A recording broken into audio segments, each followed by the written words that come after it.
समयमा पनि हिउँ पर्नु भनेको चाहिँ कस्तो होला त चिसो कतिको छ त भन्ने कुरो चाहिँ त्यस्तो छ। लगभग अब गर्मी हुनुपर्नेमा हिउँ पर्दैछ नि त, त्यही भएर अलिकति यो मौसम चाहिँ निकै परिवर्तन चेन्ज भएको भन्ने बुझिन्छ। किनभने एक्कासी अघि अब घाम लागिरहेको थियो, अहिले एक्कासी फेरि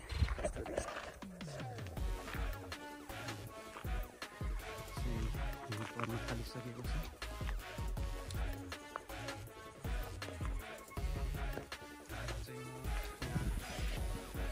अब अरू राइड गर्न आएको थिएँ यहाँ माथि डाँडामा होइन। अनि राइड गरियो 3-3.5 घन्टा जति यो बारीमा यहाँतिर काम गरियो। अनि अब हिउँ पऱ्यो, ट्याक्क जाने बेलामा पानी फुटेको रहेछ फेरि। हिउँ पनि पऱ्यो, ठ्याक्क अब रुम गएर रेस्ट गरिन्छ। अब साथी भनेको चाहिँ 2जना मात्रै छ, बुढाबुढी छ।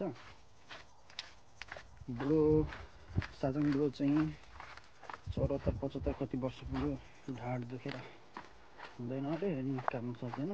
अनि हाम्रो के भन्छ सानो ऊ पनि त्यति काम गर्नु सक्दैन। अस्ति ढाडमा छुसा हानेर आएको भन्दै थियो, अपरेसन गर्नुपर्छ भन्दै थियो अरे, तर पनि नमानेर छुसा मात्रै लगाएर आएको अरे। किनभने अपरेसन गर्दा धेरै खर्चिलो हुने भएकोले छुसा मात्रै लगाएर आएको, ढाड दुखेर भन्दै थियो। अनि बेला यसरी शनिबार आइतबार भ्याएको बेलामा सघाउँछु म चाहिँ, बोलाउँछ।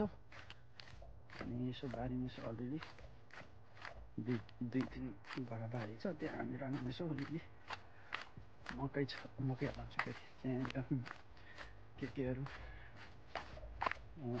लगाउँछ, सागहरू फर्सीहरू केहरू रोप्नु लगाउँछ। अनि त्यहाँनिर सघाइदिने हो। यसो भ्याएको बेलामा 1-2 घन्टा 3 घन्टा 4 घन्टा त्यस्तै सघाइदिन्छु। अनि यहाँबाट यसरी हिँड्दै जान्छु म चाहिँ हाम्रो कम्पनीसम्म।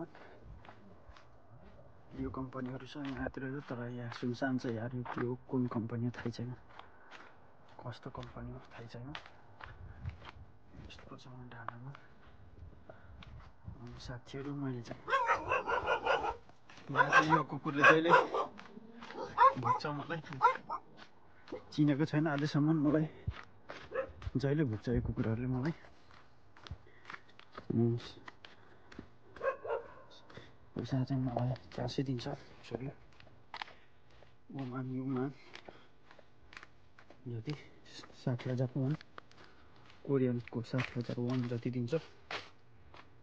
फेरि 10,000 यो 50,000 को वानको पैसा दिन्छ मलाई।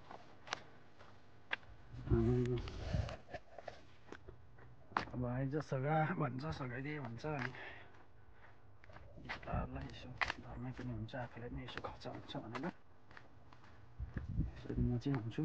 आफ्नो स्वास्थ्य पनि लिन्छ, किनभने काम गर्नुपर्छ नि त। कम्पनीमा मात्रै काम गरेकोले पनि जिउ एकदम भद्दा भइरहेको हुन्छ। यहाँ यसो फ्रेस बाहिर हावासँग होइन, खेतीपाती गर्दाखेरि छुट्टै फ्रेस पनि हुन्छ जिउमा, छुट्टै एनर्जी पनि आउँछ क्या।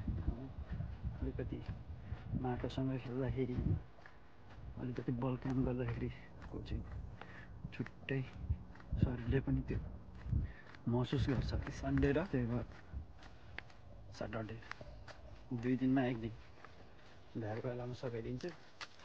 किनभने अब मन्डे टु फ्राइडे हाम्रो कम्पनीमै काम हुन्छ, त्यही भएर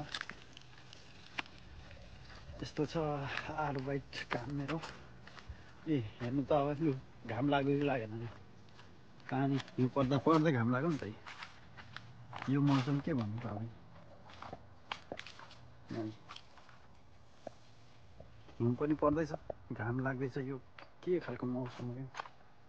छक्क बस्छु। जङ्गल यस्तो छ, उता मुसानमा चाहिँ भीषण आगो लागेर चाहिँ निभाउन सकिरहेको छैन। किनभने यो रुखहरू मसिनो हुन्छ, यो जलेपछि यो जल्या हो क्या।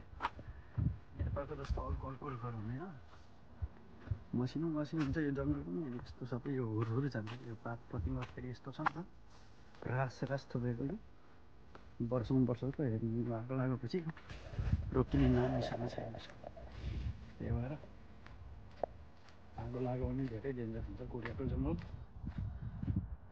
हामी हिँड्न सकेन, यस्तो छ कोरियामा। यहीँ चाहिँ हाम्रो चर्च पनि छेउै पनि रहेको छ। साइडमा देख्न सकिन्छ यस्तै कम्पनीहरू छ। कम्पनी मात्रै ठुलो काम छैन भन्छ नि हाम्रो केटाहरू पनि छ नेपाली। अस्ति एकजनाले छोडिगयो, अब एकजना कति छ त्यतिकै काम गरिरहेको छ। कम्पनी मात्रै ठुलो भएर हुँदैन, काम चाहिँ हुनु पऱ्यो। कम्पनी जस्तै झोत्रे मोत्रे भए पनि काम चाहिँ हुनु पऱ्यो। त्यही हो बस, हामीलाई काम चाहिएको, काम गर्न आएको मान्छे हो, पैसा कमाउने हो। त्यति भएपछि हामीलाई केही चाहिँदैन। त्यस्तो हुन्छ।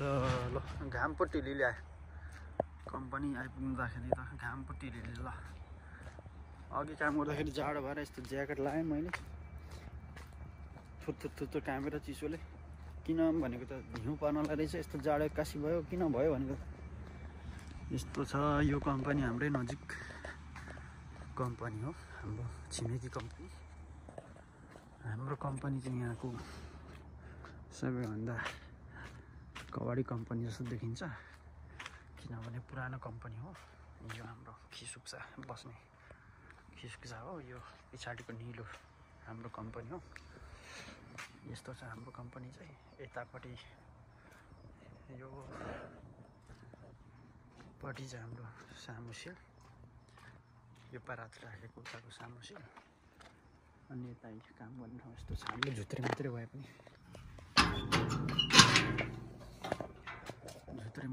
पनि हाम्रो कम्पनी चाहिँ यस्तो छ, चल्छ अलिअलि।